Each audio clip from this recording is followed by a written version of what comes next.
Assalamualaikum warahmatullahi wabarakatuh.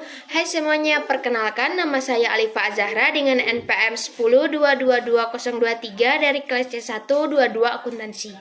Saya di sini akan mempresentasikan tugas pada mata kuliah Sistem Transaksi Keuangan Digital dengan mempresentasikan materi dengan judul Revolusi Industri dan Revolusi Industri 4.0.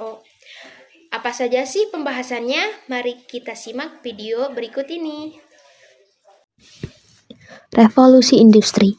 Apa sih revolusi industri itu?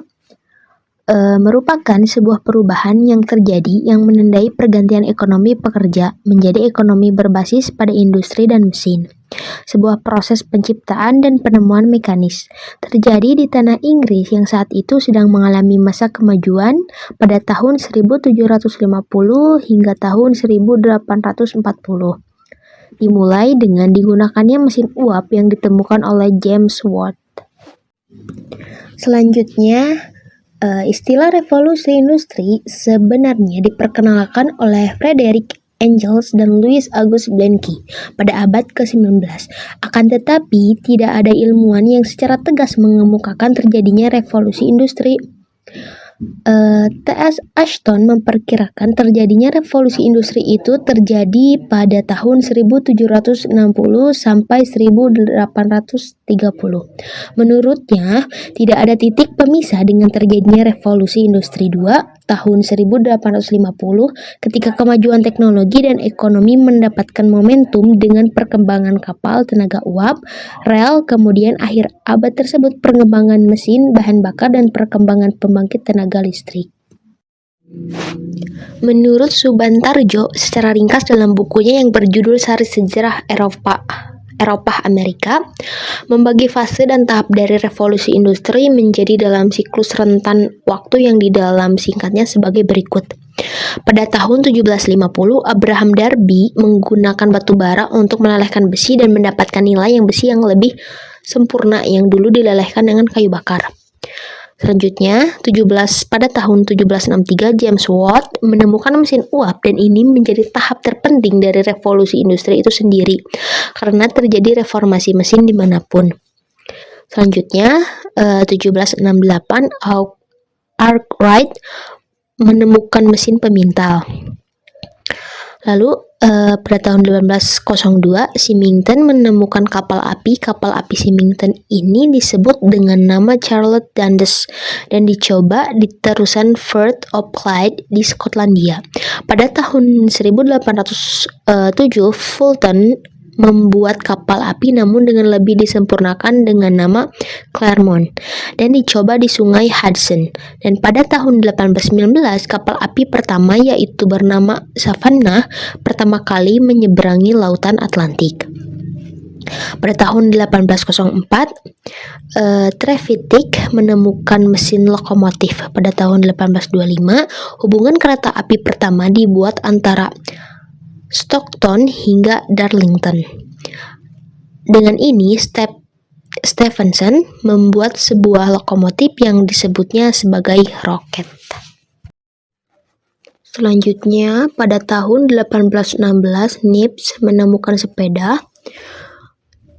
Pada tahun 1827, Nips menemukan sebuah alat pemotret atau potential.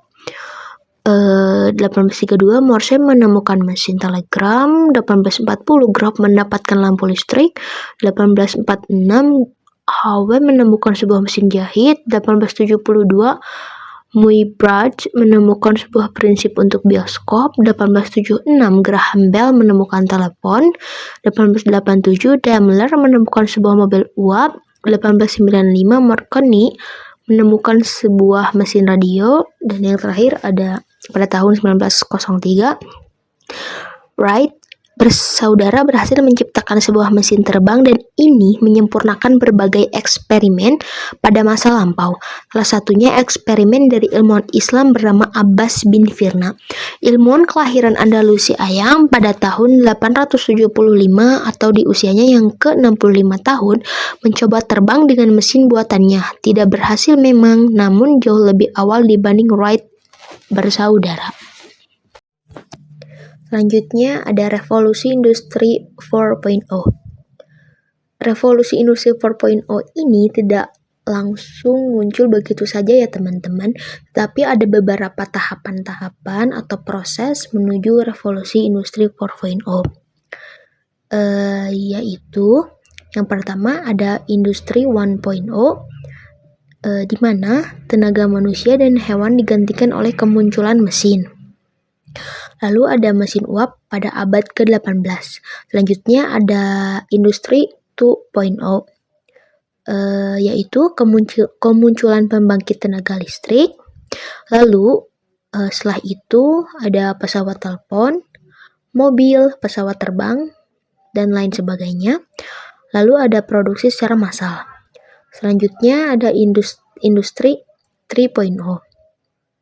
Pada awal tahun 1970-an, perkembangan semikonduktor, lalu ada teknologi digital dan internet, penggunaan elektronik dan teknologi informasi untuk otomatisasi produksi. Lalu yang terakhir ada industri 4.0, yaitu era digital di segala bidang. Lalu ada proses transformasi digital dari rangkaian value chain. Lalu ada digunakan oleh berbagai sektor industri, bukan hanya manufaktur. Lalu yang terakhir ada otomatisasi dengan teknologi cyber. Selanjutnya ada dampak revolusi industri. Dampaknya itu ada dua ya teman-teman, positif dan negatif. Apa saja sih dampak positifnya? Yang pertama ada kemudahan dalam mengakses informasi, yang kedua efektivitas dalam bidang produksi dengan mengganti tenaga manusia yang ada dan menggantinya dengan teknologi mesin. Yang ketiga, dapat meningkatkan pendapatan nasional karena dapat memproduksi barang dalam waktu yang relatif singkat dengan kualitas yang baik.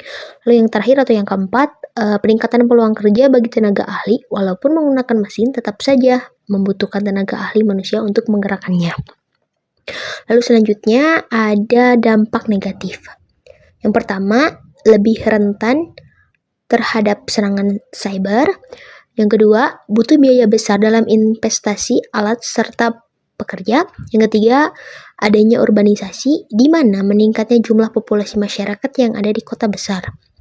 Lalu yang terakhir atau yang ketiga, berdampak untuk lingkungan. Hal ini dikarenakan dengan penggunaan mesin yang ada dapat menghasilkan polusi udara, limbah dalam jumlah yang besar, serta hal negatif lainnya yang dapat merusak lingkungan. Selanjutnya ada peran akuntan. Dikutip dari International Edition of Accounting and Business Magazine edisi Desember 2016, Roger Leonard Barrett dan Catherine Chris menyebutkan 4 langkah yang harus diambil akuntan dalam menghadapi revolusi industri 4.0. Di antaranya sebagai berikut. Yang pertama ada kesadaran atau awareness, yang kedua ada pendidikan atau education, yang ketiga ada pengembangan profesi atau professional development, yang terakhir ada penerapan standar tinggi atau the out. Bisa kalian baca ya teman-teman pembahasannya seperti apa. Baik teman-teman, mungkin hanya itu saja yang bisa saya sampaikan pada pembahasan kali ini. Mohon maaf bila ada kesalahan dalam pengucapan kata maupun kalimat, karena saya bukan manusia yang sempurna. Wabillahi taufiq wal hidayah. Wassalamualaikum warahmatullahi wabarakatuh. Terima kasih semuanya.